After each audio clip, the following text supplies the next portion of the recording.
Hello YouTube, this is the Dbtgamer show, episode 156, and today I'm going to review Spyro, Year of the Dragon, or as I like to call it, Spyro 3 for the Sony PlayStation. This is a very good 3D platformer, so let's get started.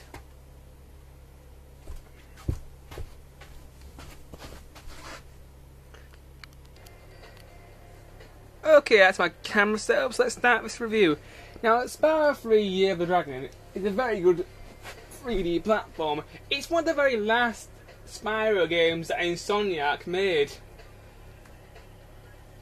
First, let's start off with the story of this game. The story of this game is very simple and it's also very good. Basically, every few years, the dragons have like a festival and they have their children. And when they have the children, they have a small festival for them. And one night, all the dragons are asleep, and Hunter's meant to be keeping watch over the eggs, but a small sorceress called Bianca steals all the dragon eggs and takes them to a part of the dragon world that nobody visits anymore because all the magic's left it.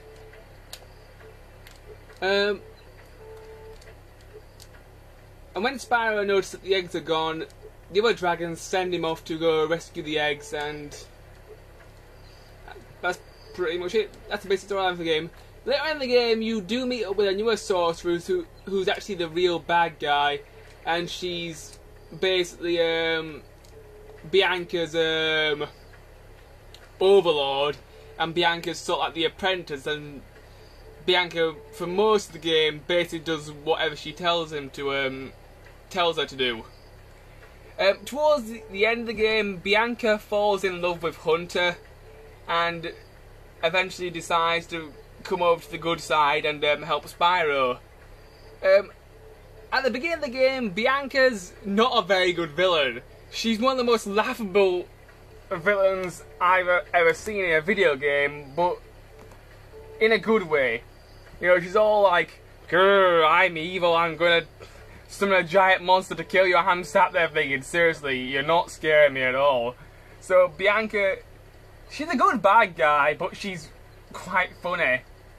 Now the sorceress, on the other hand, she's the classic bad guy, and she is pretty good at it. Whereas Bianca, sometimes she can be a bit of a joke. And I was kind of glad that towards the end of the game she became a good guy.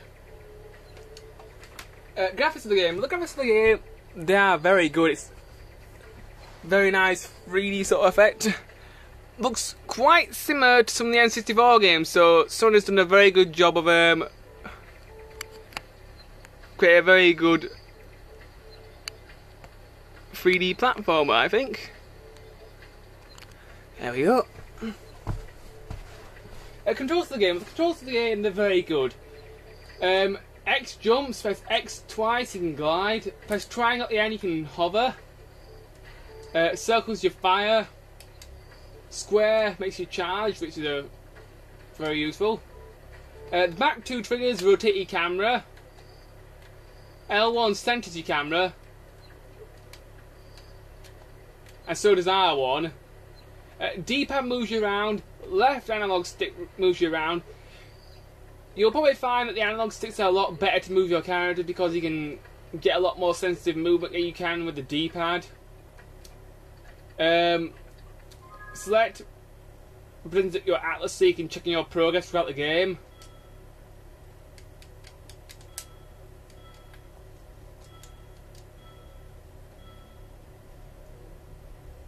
Pause button brings up your main menu, you can check your atlas, change your settings, get some hints on controls and that sort of thing, and save your game. So the controls of the game are very good. There are some other characters in the game which control kind of differently to Spyro, which I will try and talk about later in the review. Music of the game. The music of the game, it is very good. One moment. Okay, I'm back now, YouTube. As I said before, the music is very good. It's very happy sort of music, although towards the end of the game there are some songs that are kind of have a little bit more of an evil feel to them. Gameplay for this game was, it's a 3D platform. It's a very long 3D platform. There's lots of side quests you can do, like unlock bonus levels and that sort of thing. There's even achievements, which I will get onto later. Good stuff about this game. Well, the story is very good. It's also very funny, especially in the scenes where Bianca and Spyro are trying to have arguments, and where Bianca's trying to make a lame attempt to be a very good bad guy. Cutscenes for the game, they're very funny, especially the ones with Bianca in. Gameplay for the game, they're very, very good.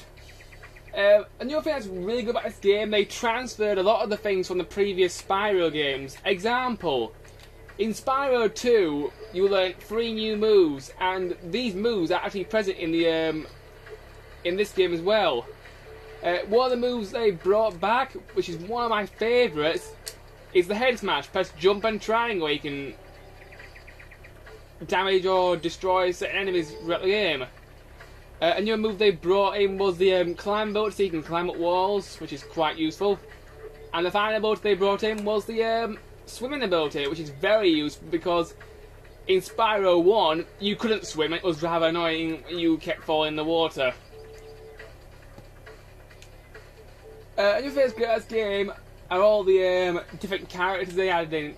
Some people don't like the characters, some people do. Personally, I think the characters are a great idea, and it sort of makes the game feel very similar to Banjo-Tooie. In certain levels you may have to play as a different character. So let me first talk about Sheila. She's a kangaroo. And she's a very good character. She can jump extremely high. She's one of the best characters in the game, I think.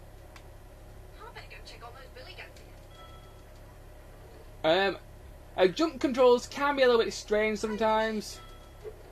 You press X to jump once, press X twice to do a double jump. If you press X, as soon as you hit the ground, you can do like a massive leap, which can take a while to master. Press the square, but you can do a kick. Press triangle, you can do press X and triangle, do a butt stomp. Left stick moves her around and triggers to the camera. She controls really well, and she's a very good character. The only thing that's really hard to master about her is the big jump where you have to press X as soon as you hit the ground. Her levels are pretty simple.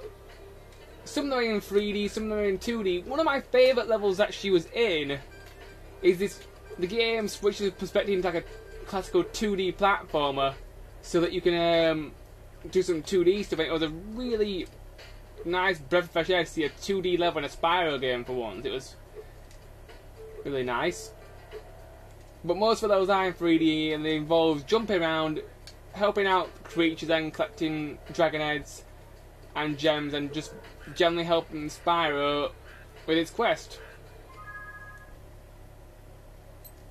One more, I'll just see if I can find one of the other characters and talk about them.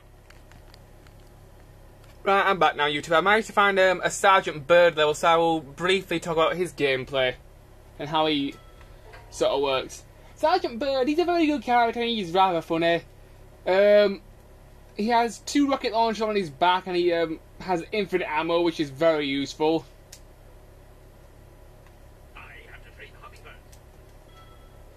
He can also pick up bombs that you can drop on enemies, but pick up bombs can be somewhat difficult.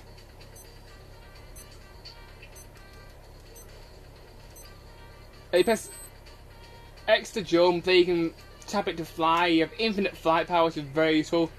Circle fires. L and R rotates camera, and that's basically it, and left stick moves you around. Anyway, YouTube, I've run out of time, so next part I'll talk more about Sergeant Bird.